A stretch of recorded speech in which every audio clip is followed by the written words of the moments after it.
mengizinkan kita sehat, bisa bangun dengan tubuh yang segar. Anak-anak, hari ini hari ke-27 di bulan Agustus. Sudah 26 hari Tuhan menyertai kita di bulan ini, dan hari ini pun Tuhan pasti akan terus menyertai, membimbing dan memberkati kehidupan kita. Sebelum kita mulai kegiatan kita hari ini, belajar dan melakukan kegiatan yang lain, kita akan bersaat teduh bersama-sama dengan teman-teman. Mari kita siapkan hati, siapkan Alkitab kita. Sebelumnya kita mau menaikkan pujian di badai topan dunia, Tuhanlah perlindunganku. Kita naikkan pujian ini dengan semangat di badai topan dunia.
Anak-anak, kita berdoa.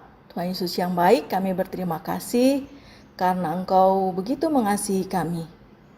Kami berterima kasih karena Engkau sudah mengizinkan kami untuk boleh ada pada pagi hari ini. Sebentar lagi kami ingin membaca dan merenungkan firman Tuhan. Tuhan Yesus, tolong kami supaya mengerti apa yang Tuhan mau kami pelajari hari ini. Biarlah melalui perenungan firman Tuhan ini kami belajar makin hari makin mengenal Tuhan, makin hari makin mengasihi Tuhan. Kami menyerahkan waktu perenungan kami ke dalam tangan-Mu, dalam Yesus kami berdoa. Amin. Mari kita buka Alkitab kita dari Markus pasal 4 ayat 35 sampai 41. Markus pasal 4 ayat 35 sampai 41. Miss Maria akan membacakan ayat ke-37, 38 dan 39. Demikian firman Tuhan. Lalu mengamuklah taufan yang sangat dahsyat dan ombak menyembur masuk ke dalam perahu sehingga perahu itu mulai penuh dengan air. Pada waktu itu Yesus sedang tidur di buritan di sebuah tilam. Maka murid-muridnya membangunkan dia dan berkata kepadanya, "Guru, engkau tidak peduli kalau kita binasa?" Ia pun bangun, menghardik angin itu dan berkata kepada danau itu, "Diam, tenanglah." Lalu angin itu reda dan danau itu menjadi teduh sekali.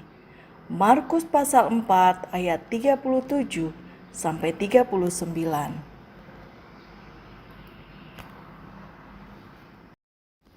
Ada cerita tentang seorang korban Nazi, namanya Corrie ten Boom. Jauh sebelum ia mengalami penderitaan karena disiksa oleh Nazi, Corrie pernah bertanya kepada papanya, "Papa, bagaimana caranya biar aku bisa bertahan dalam sebuah pergumulan dengan tetap bersuka cita?"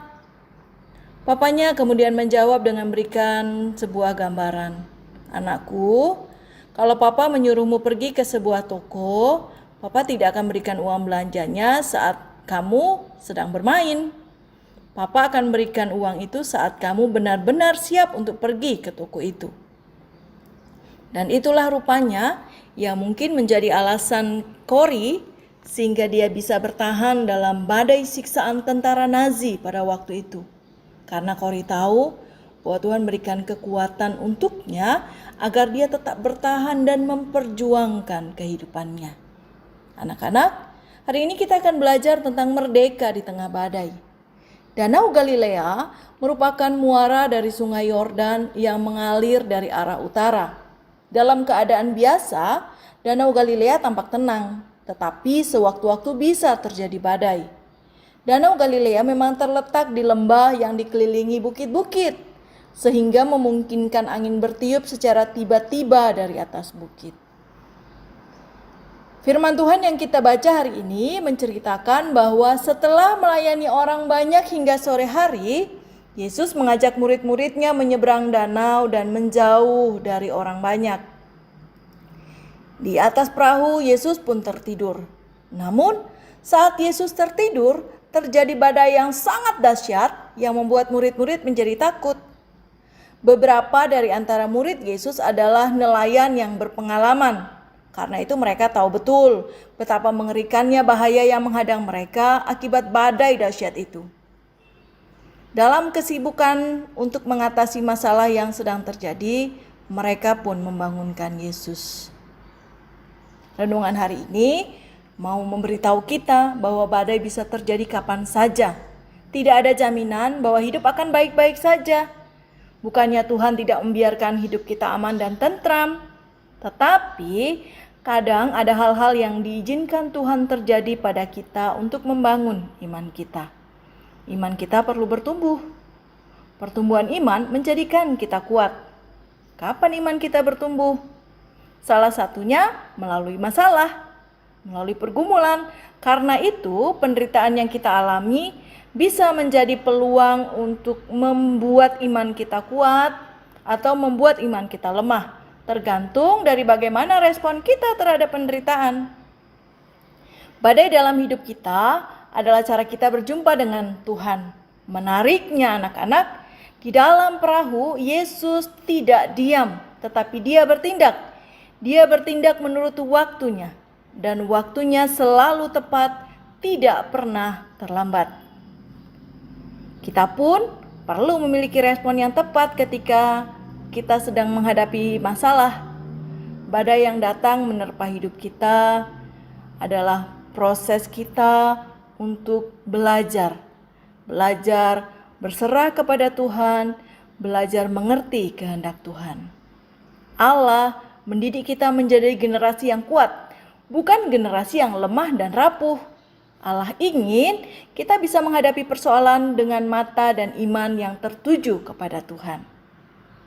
Anak-anak, kita akan tenang dan merasa merdeka dalam menghadapi badai itu kalau kita tahu bahwa meskipun kita melewati badai, Tuhan selalu ada dan menyertai kita, serta memberikan kita kekuatan yang cukup untuk melewati dan mengalahkan setiap badai yang Dia izinkan terjadi dalam kehidupan kita hari ini.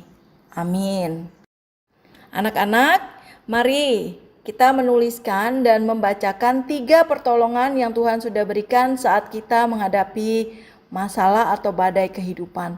Boleh masalah dalam kehidupan kamu secara pribadi atau masalah yang dialami oleh keluargamu.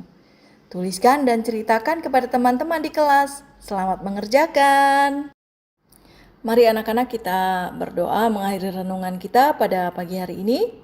Tuhan Yesus yang baik, kami berterima kasih buat renungan kami yang mengingatkan kami bahwa ketika kami sedang menghadapi masalah, kami tidak pernah ditinggalkan sendirian. Tuhan selalu ada bersama-sama dengan kami.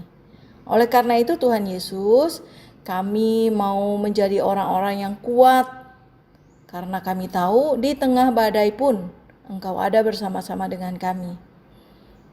Saat ini kami ingin berdoa buat badai yang sedang terjadi di tengah-tengah bangsa dan negara kami.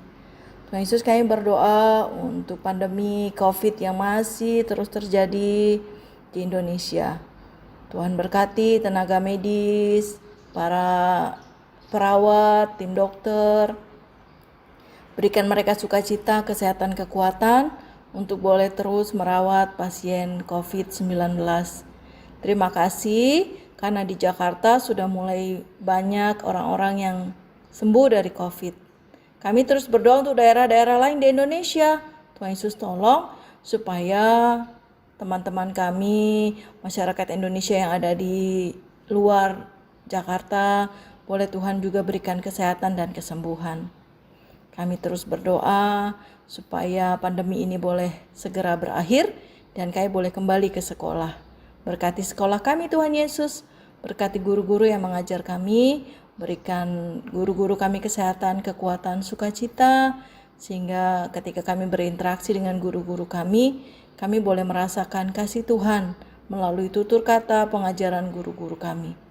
Berkati juga pekerjaan mama dan papa, berikan mama dan papa rasa saling mengasihi, dan biarlah kami anak-anaknya boleh menghormati orang tua kami. Terima kasih Tuhan Yesus, kami menyerahkan doa kami ke dalam tangan-Mu. Dalam Yesus kami sudah berdoa dan mengucap syukur. Amin.